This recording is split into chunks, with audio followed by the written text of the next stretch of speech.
చిన్నోడినైనా నేనే ఎక్కువ చేశా. అనుభవజ్ఞుడైన చంద్రబాబు చేసింది సున్నా. ఆయనకు ఓటేస్తే మరో 10 ఏళ్ళు వెనక్కి. నేను చాలా చిన్నవాడిని. గత పాలకులు నాకంటే పెద్దవాళ్ళు, నాకంటే ఎంతో అనుభవం ఉన్నవారు. రాష్ట్రం విడిపోయిన తర్వాత నాకంటే ముందు 75 ఏళ్ల ముసలాయన పరిపాలించారు. ఆయన ఏం చేశారో మీరు చూశారు. 14 ఏళ్ళు సీఎంగా పనిచేసిన ఆయనకు 45 ఏళ్ల రాజకీయ అనుభవం ఉంది. అనుభవంలో కానీ వయసులో కానీ ఎంతో చిన్నవాడని. కానీ ఈ గ్రామాన్నే చూద్దాం. నేను ఇక్కడ చేసినవన్నీ పనులు 14 ఏళ్ళ ముఖ్యమంత్రిగా పనిచేసిన మీ పెద్ద ఆయన చేశారా, ఆ పెద్ద ఆయన చేశారా అని ఆళ్లగడ్డ బస్సు యాత్రలో సీఎం వైఎస్ జగన్ చెప్పిండు. బాబు కన్నా నేను చాలా చిన్నవాడిని, అయినా నేనే ఆయన కన్నా ఎక్కువ పనిచేశాను. చిన్నవాడిని అయినా నేనే ఎక్కువ చేశాను. అనుభవజ్ఞుడు ఆయన చంద్రబాబు చేసింది సున్నా. 2014 నుంచి 19 మధ్యలో రాష్ట్రం విడిపోయిన తర్వాత నేను అనుభవజ్ఞుడిని 75 ఏళ్ల వయసులో ఉన్న ఆయన చంద్రబాబు నాయుడు పరిపాలన చేసిండు. ఏం పరిపాలన చేసిండు అనేది మీరు చూసే 2019లో రిజల్ట్ ఇచ్చారు. అంటే ఏం చేయలేదని దాని అర్థం. ఏం చేయలేదు కాబట్టి అనుభవజ్ఞుడు, అనుభవం ఉంది, ఆయన ఏదో చేస్తారని 2014లో మీరు అధికారం ఇచ్చారు. ఆ అనుభవంతో ఏం చేసిండో మీరు చూసి 2019లో దానికి సంబంధించిన రిజల్ట్ ఏందో, ఫలితం ఏందో చూపించారు. కాబట్టి నేను చేసింది ఏంది, ఆయన చేసింది ఏంది, మీ గ్రామాన్ని ఉదాహరణగా తీసుకోండి అని ఆళ్లగడ్డలో ఒక మీటింగ్లో మాట్లాడి చెప్పిండు. జగన్ బుల్లెట్స్ ప్రచారం నయా ట్రెండ్. ప్రత్యర్థులపై మాటల తూటాలు, ప్రసంగాల్లో నిజాల మాటలు, విప్లవంల ప్రచారం, గుండె ధైర్యం, చిత్తశుద్ధితో ప్రసంగం, 2 బటన్లు నొక్కి గెలిపించాలని సూచన. మీకు మంచి జరిగితేనే ఓటేయమని వినతి. నేను అబద్ధం చెప్పడం లేదంటూ స్పష్టత. జగన్ ప్రసంగాలు తీరు ఇది. రచ్చబండ భేటీల్లో దీనిపై ప్రజల చర్చ. జగన్ చాలా స్పష్టంగా చెప్తున్నారు. నేను మంచి చేశా అని ఉంటేనే ఓటేయండి. చాలా స్పష్టంగా నిజాలు చెప్తున్నానని జనం చర్చించుకుంటున్నారు. ఎస్, ఆయన పని చేసిందని చెప్తుండు. ఆయనకి నచ్చింది అంటే మనం చేసిన పని నచ్చితేనే ఓటేయండి, లేదంటే ఓటు వేయొద్దని కూడా స్పష్టంగా చెప్తుండు. ఎక్కడ దొంగ తిరుగుడు లేదు, ఇంకోటి లేదని స్పష్టంగా చెప్తుండు. అంటే అటు చంద్రబాబు నాయుడు గారు కూటమితో పోల్చుకుంటే జనాలలో ఒక విశ్వసనీయత పెరుగుతుందనేది దీని అర్థం. అంటే చంద్రబాబు నాయుడు గారు బీజేపీతో పొత్తు పెట్టుకోవడం కానీ దీనిపైన సమర్థించుకోవడానికి ఎక్కడ మాట్లాడే పరిస్థితి లేదు. మేము అధికారంలోకి వస్తాం, మేము జగన్ దింపుతాం అంటాం తప్ప ఎందుకు మేము పొత్తు పెట్టుకున్నాం, మా లక్ష్యం ఏంది, మా విధానం ఏంది, దేనికోసం, ప్రజలు ఏమనుకుంటున్నారు అనేది ఎక్కడ స్పష్టత ఇవ్వట్లే. మాట్లాడితే నేను రాష్ట్రం కోసం ప్రజల కోసం పెట్టుకున్న ఏం చేస్తావు రాష్ట్రానికంటే చెప్పే పరిస్థితి లేదు. వాలంటరీ వ్యవస్థ మంచిది కాదన్నారు మొన్నదాకా. గ్రామ వార్డు సచివాలయం మంచిది కాదన్నారు. మరి ఆ వ్యవస్థలు ఉంచుతారా లేదా చెప్పే పరిస్థితి లేదు. బటన్ నొక్కుతున్నారు. మళ్ళీ వీళ్ళు కూడా చెప్పేది సూపర్ స్పిక్స్లు అని పెట్టారు. మరి దానికి బటన్ నొక్కాలి కదా. అంటే జగన్మోహన్ రెడ్డి 5 ఏళ్లలో చేసిన పని అంతా మంచిగానే ఉందని మీరు ఒప్పుకుంటున్నట్టే కదా. మీరు వాలంటీర్లని నేను ఏదో చేస్తా అంటున్నాను, మంచిగా చేస్తా అంటున్నావు, గ్రామ సచివాలయ వార్డు ఉద్యోగులను కూడా మంచిగా చేస్తా అంటున్నావు, ఆ వ్యవస్థ మంచిదే అంటున్నావు, ఒప్పుకుంటున్నట్టే కదా. పెన్షన్లు బటన్ నొక్కేది మంచిది అన్నట్టు ఒప్పుకుంటున్నట్టుగా 6 సూపర్ 6 పెడతాను అంటే మొత్తానికి జగన్మోహన్ రెడ్డి 5 ఏళ్ల కాలంలో చేసిన పనులు మంచి అని ఒప్పుకుంటున్నట్టే కదా అనేది ఇలా ప్రజలు చర్చించుకునేది. కాబట్టి ఇది ఒక వార్తగా జగన్మోహన్ రెడ్డి నిన్న మాట్లాడిన దానికి సంబంధించి బాబు కన్నా నేనే మిన్నా అని ఆయన చెప్పిండు. అధికారంలోకి మేమే, అధికారం మాదే, ప్రజాప్రభుత్వాన్ని ఏర్పాటు చేస్తాం, మా సభలకు వస్తున్న జనమే ఉదాహరణ. జగన్ ప్రభుత్వానికి మిగిలింది 46 రోజులే. కియా మా బ్రాండ్, జాకీ జారిపోవడం జగన్ బ్రాండ్, వివేక హత్యపై నంగనాచి కబుర్లు, దళితుల ఓట్లతో గెలిచి దగ. ఇది చంద్రబాబు నాయుడు గారు నిన్న ఒక మీటింగ్లో మాట్లాడుతూ అధికారంలోకి మేమే, అధికారం మాదే అని కలలుగా అంటాడు ఆయన. అధికారంలోకి మేమే, అధికారం మాదే అంటే మళ్ళీ ప్రజల ప్రభుత్వం అంటాం. అధికారంలోకి మనమే వస్తాం, అధికారం మీదే అంటారు ప్రజల్ని, అధికారం మాదే అంటాడు. ఇప్పుడు అసలు స్పష్టంగా అధికారంలోకి మేమంటే ఆయన అనుచరులు రావాలని కోరుకుంటున్నాం. అధికారం కూడా మాదే, ప్రజలది కాదు.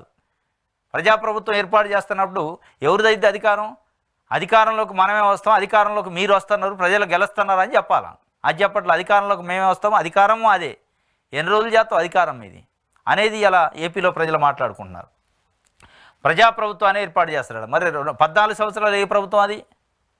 2014 నుంచి 19 ఏ ప్రభుత్వం ఉంది? ప్రజాప్రభుత్వమేనా? ఉంటే మరి ఎందుకు ప్రజలు ఇంటికి పంపారు అనేది కూడా ఇలా మీరు ఆత్మవిమర్శ చేసుకోవాలి. మా సభలకు వస్తున్న జనమే దీనికి ఉదాహరణ.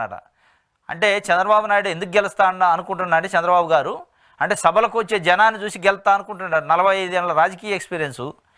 సభలకు జనం వస్తే ఓటేస్తారా? సభలకు వచ్చే జనం అంతా ఓటేస్తారా? అసలు మీ సభలకు వచ్చే జనాలు అయితే వాళ్ళు అచ్చం కిరాయికి వచ్చిన మనుషులు లెక్క ఉన్నారు ఎక్కువ శాతం అనేది అనిపిస్తుంది. ఆ కనెక్టివిటీ కానీ, ఆ సంతోషం కానీ, ఆ ఉత్సాహం కానీ ఎక్కడ కనిపించట్లే. డబ్బులు ఇచ్చి మీటింగ్ తీసుకొచ్చారు కాబట్టి వచ్చి కూర్చున్నాం వింటున్నాం అనే పద్ధతిలో ఉన్నది తప్ప ఎక్కడా ఉత్సాహం కానీ ఇంట్రెస్ట్తోని కానీ ప్రేమతోని కానీ ఇష్టంతో వచ్చినట్టు కనిపించలే. దాన్ని చూసి నువ్వు నేను గెలుస్తా అనుకుంటున్నావు. మేమేదో మంచి చేస్తాను అంటే జనం నమ్మి గెలుస్తాం అనుకోవట్లే. మీరు జనం వచ్చారు కాబట్టి గెలుస్తామని ఒక అపోహలో ఉన్నారని మీరు దీన్ని బట్టి అర్థమైంది. కియా మా బ్రాండ్ అంటే జాకీ జారిపోవడం జగన్ బ్రాండ్. కియా నీ బ్రాండ్ అయ్యి ఏమొచ్చింది రాష్ట్రానికి? ఇప్పుడు మీరు చెప్పినాయిగా సైబరాబాదు, ఇంకో బాదు, ఆ బాదు, ఈ బాదు, కియాలు, కయాలు, వీటి వల్ల పేద ప్రజలకి పట్టెడు అన్నం వచ్చిందా? పేద ప్రజల భూములు గుంజుకొని కియా వాడికి ఇచ్చి కియా కంపెనీ పెట్టించి దానివల్ల ఏమొస్తుంది? వాడు ఏ దేశంలో, వేరే దేశాల్లో దానివల్ల పొల్యూషన్ ఉంటుంది, దానివల్ల ప్రజలకు ఇబ్బంది అవుతుందని ఓడు పర్మిషన్ ఇవ్వకపోతే ఇక్కడికి వచ్చి వాళ్ళు పడ్డారు. వాళ్ళకి మేలు చేసినావు, ప్రజలకి ఏం మేలు చేయాల. అదేం బ్రాండ్? అది పెద్ద బ్రాండా? నువ్వు ఎవరినో పెద్ద సామాన్య ప్రజలకు కియా కంపెనీ పెట్టించినట్టు, సామాన్య ప్రజల పారిశ్రామికతలు చేసినట్టు అదొక బ్రాండు. ఇట్లా మీ బ్రాండ్లు ఈ చెప్పుకుంటేనే ప్రజలు మోసం చేసినట్టుగా 2019లో వీళ్ళు కార్పొరేటర్లకు బ్రాండ్లు తప్ప మనకి కాదు అని నిన్ను ఇంటికి పంపారు. ఇలా సామాన్య ప్రజలకు ఏ రోజన్నా అకౌంట్లో డబ్బులు వేసినా అనేది ప్రజలు అనుకుంటున్నారు. ఏ రోజన్నా ప్రతి మహిళకి డబ్బులు వేసిన పరిస్థితి ఉందా? ప్రతి మహిళకి ప్లాట్లు రిజిస్ట్రేషన్ చేసిన పరిస్థితి ఉందా?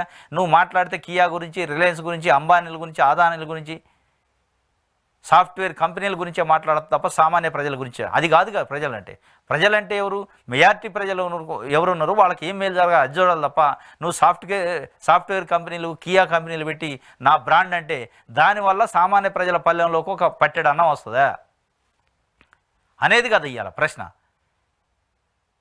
ఇవాళ ఉన్న ప్రభుత్వం అకౌంట్లో డబ్బులు వేయటం వల్ల వాళ్ళ పిల్లలు చదువుకుంటున్నారు, వాళ్ళ పిల్లలకి సరైన వస్తువులు ఇస్తున్నారు, వాళ్ళకి పట్టెడు అన్నం వస్తుంది. అది ఏ రోజైనా మీరు చేశారా? ఏ రోజు కూడా ప్రభుత్వ సొమ్ము ఒక నయా పైసా వాళ్ళ అకౌంట్లో పడ్డ దాఖలా లేదు. మాటలు చెప్పేది నేను అభివృద్ధి చేస్తున్నా, నాకు విజన్ ఉంది, నేను సంపద సృష్టిస్తా అని చెప్పేది. ఆ సంపద ఎవరికి సృష్టించడం? నీకు నువ్వు సృష్టించుకున్నావు, నీ చుట్టూ ఉన్న వాళ్ళకి సృష్టించడం. దానికి ముద్దు పేరు పెట్టుబడులు తెస్తాను అంటారు. పెట్టుబడులు ఎవరికి కావాలి? ఆ పెట్టుబడులు వాడు ఎవరికి లాభం అవుతుంది? ప్రజలకు ఏం లాభం జరుగుతుంది అనేది కదా సమస్య. ఇవాళ ఇది మొత్తానికి అధికారంలోకి మేమే వస్తాం, అధికారం కూడా మాదే అంటాడు, ప్రజలది కాదట. ఇది సీట్లు సర్దుబాటు పూర్తయిందట. మరో 8 స్థానాలకు టీడీపీ అభ్యర్థులు, పొత్తులో భాగంగా 3 స్థానాలు సర్దుబాటు, నేడో రేపో తుది జాబితా. ఈ సర్దుబాట్లు ఇది అదే నడుస్తుంది. సర్దుబాటు పూర్తయి బీజేపీ అభ్యర్థులు అంటే టీడీపీ ఏజెంట్లే. సీట్ల స్క్రీన్ ప్లే మొత్తం చంద్రబాబుదే. కేసుల నుంచి బయటపడేందుకే ఎన్డీఏతో పొత్తు. ఆయన నకిలీ కరెన్సీ లాంటి నాయకుడు. 3 కోట్లు ఇస్తే స్థానం మారుస్తామని ఆడియో కూడా వచ్చింది. సీఎం ఆఫీసు కంటైనర్పై దుష్ప్రచారం, అందులో ఉన్నది ప్యాంట్రీ కార్ అని సజ్జల రామకృష్ణారెడ్డి వైఎస్ఆర్సీపీ ప్రధాన కార్యదర్శి నేను చెప్తుండు. బీజేపీ అభ్యర్థులు అంటే టీడీపీ ఏజెంట్లే అంటుండు.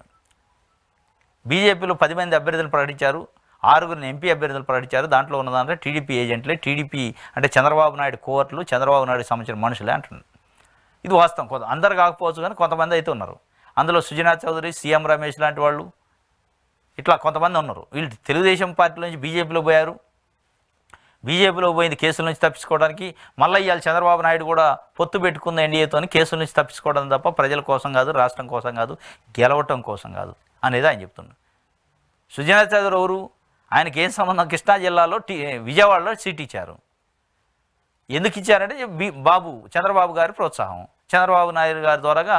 అంటే గెలిస్తే మంత్రి పదవి, అధికారంలోకి వస్తే నా మనుషులు ఉండాలి, నాకు సంబంధించిన వాళ్ళు ఉండాలి, నా బినామీలు ఉండాలి అనే ఉద్దేశం. అటు నారాయణ కానీ సుజనా చౌదరి కానీ వీళ్ళని ఎందుకు పెంచి పోషిస్తున్నట్టే వీళ్ళు రేపు మంత్రి పదవుల కోసం. ఆయన ఎందుకంటే 2 సార్లు రాజ్యసభ మెంబర్ చేసి వీళ్ళు ఎమ్మెల్యేకి పోటీ చేస్తున్నారంటే దాని అర్థం అదే అనమాట. టీడీపీ ఏజెంట్లు అంటే ఏజెంట్లు ఉన్నారు కొంతమంది, తప్పనిసరిగా దాంట్లో టీడీపీ ఏజెంట్లు అనుకున్న సుజనా చౌదరిని ఎవరు కూడా బీజేపీ పార్టీ అనుకోరు. బీజేపీ పార్టీలో ఉన్నాడు, బీజేపీ పార్టీ సింబల్ మీద పోటీ చేస్తారని కావచ్చు, కానీ ఆయన తెలుగుదేశం పార్టీ ఏజెంట్ అనే ప్రజల్లో చర్చ జరుగుతుంది. సీఎం రమేష్ కూడా తెలుగుదేశం పార్టీ ఏజెంట్ అనే ప్రజల్లో తెలుగుదేశం పార్టీ కూడా కాదు, చంద్రబాబు ఏజెంట్ అని, చంద్రబాబు నాయుడు గారి ఏజెంట్లు వీళ్ళు, చంద్రబాబు నాయుడు గారికి సంబంధించిన బినామీలు వీళ్ళు అని ప్రజల్లో చర్చ జరుగుతుంది. ఇది వాస్తవం. ఇది పక్కాగా ఓట్లు బదిలీ చేయాలంటే ఎన్డీఏ పక్షాల ప్రణాళికలు దశల వారీగా కేడర్ భేటీలు, తరచూ సమన్వయ భేటీలు సమాచారం. పక్కాగా ఓట్లు బదిలీ చేయాలట అంటే జనసేన నుంచి తెలుగుదేశానికి, తెలుగుదేశం నుంచి జనసేనకి, బీజేపీకి, ఇట్లా. అది మీరు అనుకుంటే కదా, ప్రజలు అనుకోవాలి. పక్కాగా ఓట్లు ఎప్పుడు బదిలీ అయితే పక్కాగా ప్రజల యొక్క అభిప్రాయం మేరకు ఆ పొత్తు జరిగితే ప్రజల యొక్క అభిప్రాయం మేరకు కూటమి జరిగితే అప్పుడు ఓట్లు బదిలీ అవుతాయి. ప్రజలకు ఇష్టం లేకుండా వాళ్ళ పైన బలవంతంగా కూటమి అనేది రుద్ది రాష్ట్రం కోసం ప్రజల కోసం అంటే వాళ్ళు ఎందుకు ఓట్లు బదిలీ చేస్తారు? కార్యకర్తలకు ఇష్టం లేకుండా కేడర్కి ఇష్టం లేకుండా పెట్టుకున్న పొత్తు ఇది. ఓట్లు పక్కాగా బదిలీ కావాలని ఒక డౌట్ ఉంది. అందుకే పదే పక్కాగా ఓట్లు బదిలీ చేయాలి, పక్కాగా ఓట్లు బదిలీ చేయాలని అనుకుంటున్నారు. అది ఎంతవరకు అయిద్దో చూడాలి. ప్రతి బీజేపీ అభ్యర్థి ఒక మోదీనే. ఏపీ బీజేపీ ఎన్నికల సహా ఇన్ఛార్జి సిద్ధార్థనాథ్ సింగ్ ప్రతి బీజేపీ అభ్యర్థి ఏపీలో ఒక మోదీ అట. అంటే సుజనా చౌదరి కూడా మోడీయేనా? సీఎం రమేష్ కూడా మోడీయేనా? వాళ్ళు బ్యాంకులకు డబ్బులు 1,000 కోట్లు ఈడీ ఐటీ దాడులు జరిగి కేసులు బ్యాంక్ కరప్టింగ్ చేసి ఉన్నారు. వాళ్ళని మోడీతో పోల్స్తే సిగ్గు ఉండాలి కొద్దిగా. ప్రతి బీజేపీ అభ్యర్థి ఒక మోడీ కాదు. ప్రతి బీజేపీ అభ్యర్థి ఎట్లా మోడీ అవుతారు? వాళ్ళు 1,000 కోట్లు బ్యాంకులు ఎగ్గొట్టి మోడీ కూడా చేయలేదు కదా. మోడీ అట్లాంటి పనులు చేయలేదు కదా. అట్లా బినామీలతో ఆస్తులు పెంచుకోలేదు కదా. ఆయన్ని ఎట్లా వీళ్ళతో పోలుస్తారు? ఈ అభ్యర్థులతో మోడీని పోల్చడం అంటే మోడీని కించపరచడమే. మరి మీరు ఏ ఉద్దేశంతో అన్నారా? కానీ ప్రతి బీజేపీ అభ్యర్థి ఒక మోడీ అంటే సుజనా చౌదరి, సీఎం రమేష్ లాంటి వాళ్ళు ఇవాళ బీజేపీ అభ్యర్థులుగా ఉన్నారు. వాళ్ళని అసలు బీజేపీగా పరిగణించట్లే. మీరేం వాళ్ళని మోడీతో పోలుస్తున్నారు. మోడీ స్థాయికి వాళ్ళ స్థాయికి ఏమైనా సరిపోద్దా? మోడీ క్యారెక్టర్కి వాళ్ళ క్యారెక్టర్కి ఏమైనా సరిపోద్దా? అటు ఆలోచించుకోవాలి. ప్రతి బీజేపీ అభ్యర్థి మోడీ కాదు, అది తప్పు అనేది అర్థమవుతుంది. నెక్స్ట్ సాక్షి పేపర్. చీకటి యుద్ధాన్ని ఎదుర్కొందాం. నంద్యాల బహిరంగ సభలో ముఖ్యమంత్రి వైఎస్ జగన్. సెల్ ఫోన్ ఉన్న ప్రతి కార్యకర్త ఓ ఎడిటరు, ఓ ఛానల్ ఓనర్. సోషల్ మీడియా ద్వారా ఎల్లో మీడియాని ఏకీద్దాం. పొత్తులు జిత్తులు ఎత్తులతో మళ్ళీ మోసం చేసేందుకు వస్తున్న చంద్రబాబు. 77 ఏళ్ల స్వతంత్ర దేశంలో ఎవరూ చేయని మార్పులు మనం చేశాం. 2014 ఎన్నికల మేనిఫెస్టోలోని ఒక్క హామీనైనా చంద్రబాబు నెరవేర్చారా?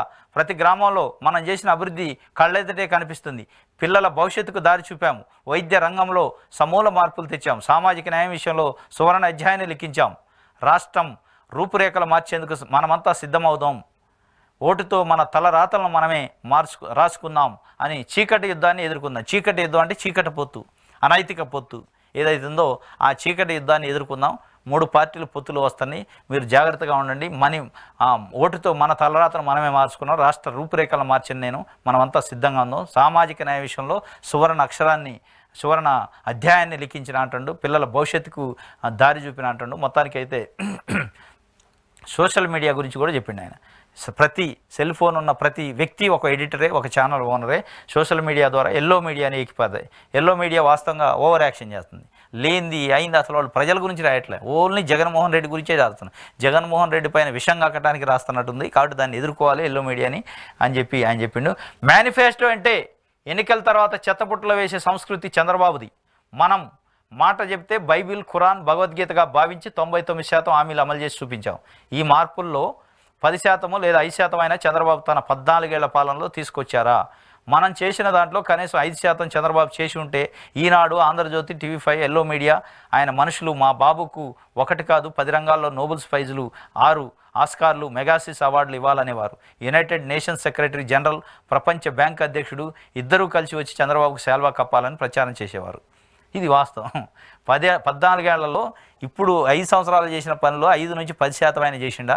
నిజంగానే అట్లా చేసి ఉంటే ఇవాళ ఆయన మీడియా, ఎల్లో మీడియా ఏదైతుందో ఆయనకి ఆస్కార్ అవార్డు కూడా ఇవ్వాలని అడిగేటోళ్ళు, డిమాండ్ చేసేటోళ్ళు అని చెప్పి అడుగుతున్నారు. ప్రభంజనం అన్నమాట. ప్రభంజనం నంద్యాల జిల్లాలో సీఎం జగన్ బస్సు యాత్రకు నీరాజనాలు. జనసంద్రంగా నంద్యాల బహిరంగ సభకు పోటెత్తిన జనం. నేడు కర్నూలు జిల్లాలో కొనసాగనున్న యాత్ర. ఇది నంద్యాలలో నిన్న పెద్ద ఎత్తున హాజరైన జనాలకు సంబంధించిన ఫోటోనేసి ఒకటి ప్రభంజనం అని రాశారు. పేదల తలరాతలు మార్చే ఎన్నికలవి. ఎర్రగుంట్లలో ప్రజలతో ముఖాముఖిలో సీఎం వైఎస్ జగన్. ఒక గ్రామంలో 1391 మందికి 48.74 కోట్ల మేర లబ్ధి. 93% మందికి మన ప్రభుత్వ పథకాలు అందాయి.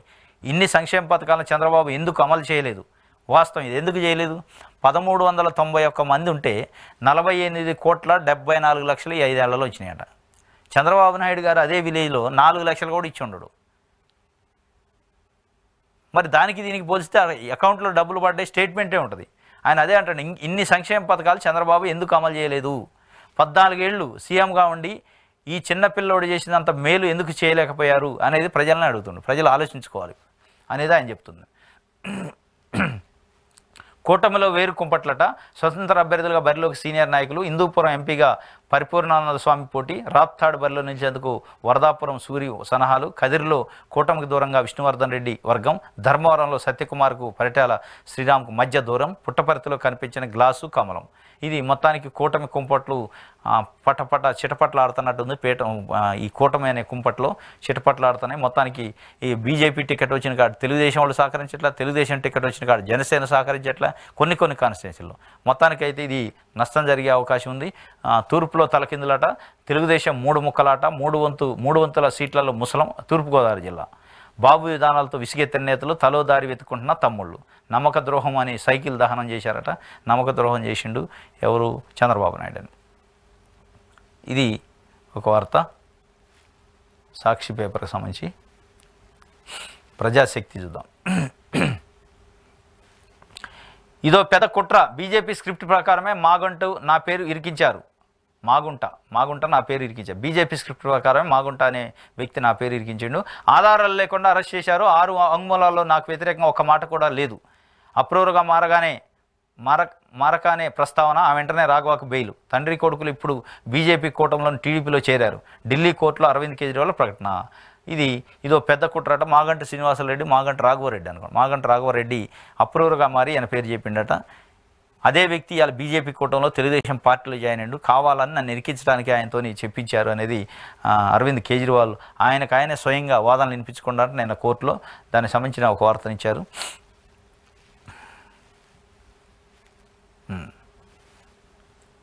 ఖరీఫ్ బీమా ఎప్పుడు? కరువు తుఫాన్ వల్ల భారీగా పంట నష్టం. 2022 రబీ ఇన్సూరెన్స్ దిక్కులేదు. 2023 రబీలో ప్రక్రియ మొదలు కాలేదు. ఇది పంటలు నష్టపోయిన రైతులకి బీమా ఎప్పుడు అనే ఒక వార్తని. కరువు తుఫాన్ వల్ల భారీగా పంట నష్టం. 2022 రబీ ఇన్సూరెన్సే దిక్కులేదట.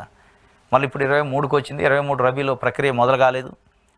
మరి దీనిపైన ఏంది అనేది ప్రభుత్వాన్ని నిలదీస్తూ విపత్తుల్లో పంట నష్టం వాటిల్లిన రైతులను బీమా ప్రశ్నార్థకమైంది. గత ఏడాది రబీ సీజన్లో వైపరీత్యాల వల్ల పంటలు దెబ్బతిన్న అన్నదాతలకు ఇప్పటికీ ఇన్సూరెన్స్ ఎంపు అందలేదు.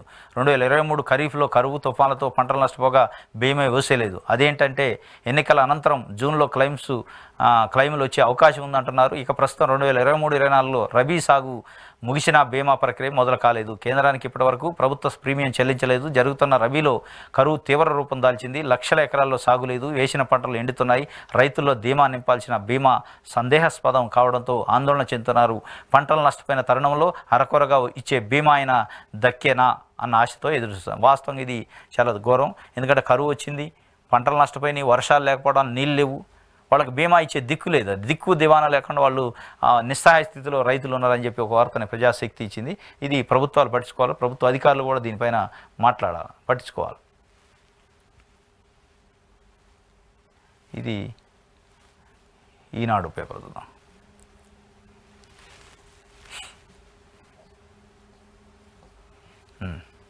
ఇలా అయితే విద్యా వ్యవస్థ నాశనం. బోధనేతర సిబ్బందికి ప్రిన్సిపల్స్ పదోన్నతుల. మోటార్ సైకిల్ నడపడం వచ్చని విమానం నడిపిస్తారా? రాష్ట్ర ప్రభుత్వ తీర్పై మండిపడ్డ హైకోర్టు. జీవో 76 జారీ చేసిన అధికారి జైలుకు పంపాలి.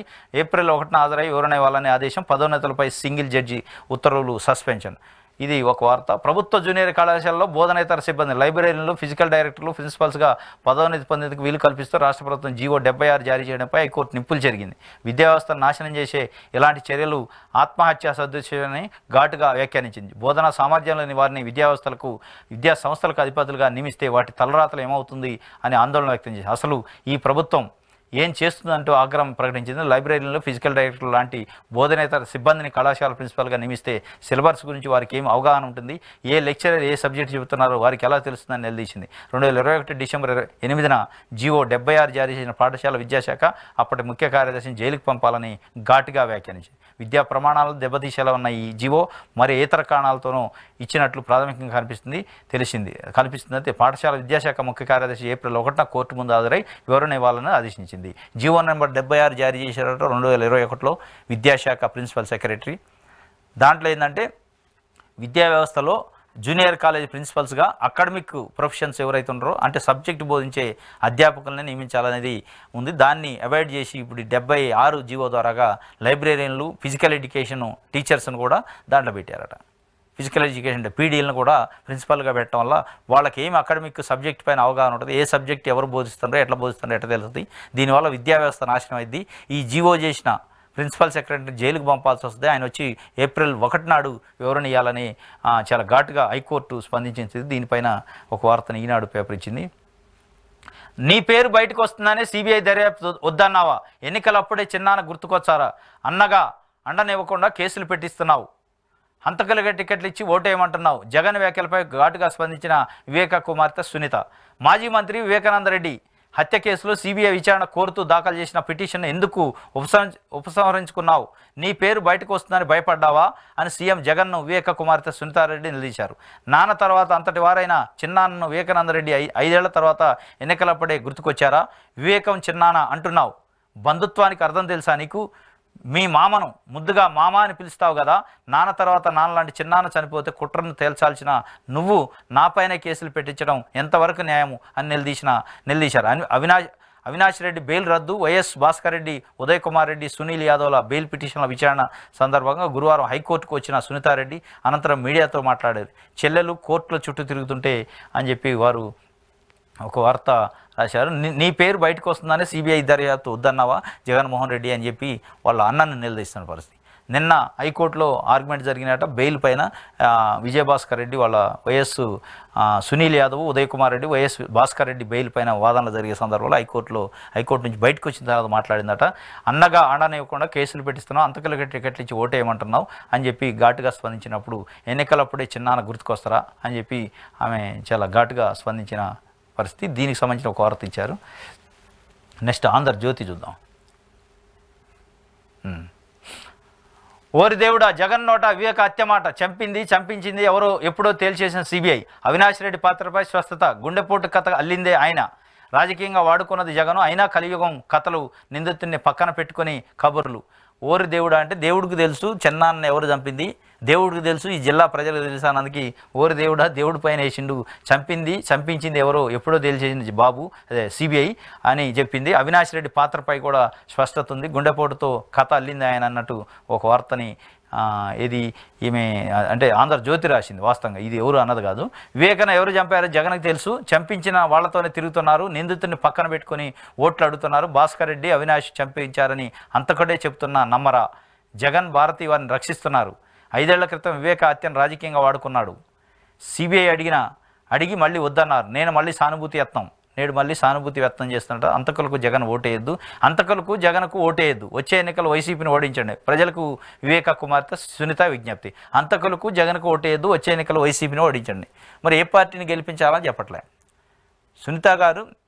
జగన్కు ఓటేయద్దు అంటున్నారు. ఏ పార్టీకి ఓటేయాలి, ఏ పార్టీని గెలిపించాలనేది స్పష్టత లేదు. అంటే తెలుగుదేశం పార్టీని గెలిపించాలన్నా కాంగ్రెస్ పార్టీనే అనేది వాళ్ళ స్పష్టత లేదు. మీరు ఓటు వేయద్దు అంటున్నారు, మరి ఎటేయాలా అనేది కూడా చెప్పాలా, అప్పుడు స్పష్టత ఉంటుంది.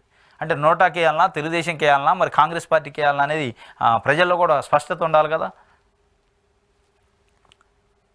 గొడ్డలు వేటు వేసి నంగనాచి కబుర్ల. వివేక హత్యపై జగన్ మాటలకు నవ్వొస్తుంది అని చంద్రబాబు చెప్పిండు. ఆయన నటన హాలీవుడ్ను మించిపోయింది. తొలుత గుండెపోటు అన్నారు, తర్వాత రక్తపు వాంతులు, చివరికి గుండెపోటేనే తేలిన నారాసుర రక్త చరిత్ర అంటూ దుష్ప్రచారం. ఆయన చెల్లెలను నేను మేనేజ్ చేస్తున్నానట. కట్టుకథలుగా జనం మోసపోరు. జగనాసుర వధకు గడువు 46 రోజులే. ఈ సీఎం ఓ మానసిక రోగి, బడుగు బలహీన వర్గాల ద్రోహి, నిరుద్యోగుల సంఖ్యను పెంచేశాడు. దీంతో వారు డ్రగ్స్ బాట పట్టారు. 5 ఏళ్లలో అన్ని వర్గాలకు అన్యాయం. అందరూ గుర్తుపెట్టుకుని ఓటేయాలి. సూపర్ 6తో అందరికీ న్యాయం. టీడీపీ అధినేత ప్రకటన. ఉమ్మడి అనంతలో 3 చోట్ల ప్రజా గళం సభలు. సీఎంగా తొలి సంతకం మెగా డిఎస్సీ పైనట చంద్రబాబు నాయుడు గారు చెప్తుండ్రు. గొడ్డలు వేటు వేసి నగనాచి కబుర్లు చెబుతుండు. అది నారాసుర చరిత్ర అంటున్నారు, కాదు జగనాసుర చరిత్ర. కాబట్టి ఆలోచించి ఓట్లేయాలి జనాలని ఆయన చెప్తున్న పరిస్థితి ఇది. ఈరోజు ఏపీలో వార్తాపత్రికలు వచ్చిన వార్తలకు సంబంధించిన విషయం. రేపు తాజా వార్తలతో మళ్ళీ కలుసు.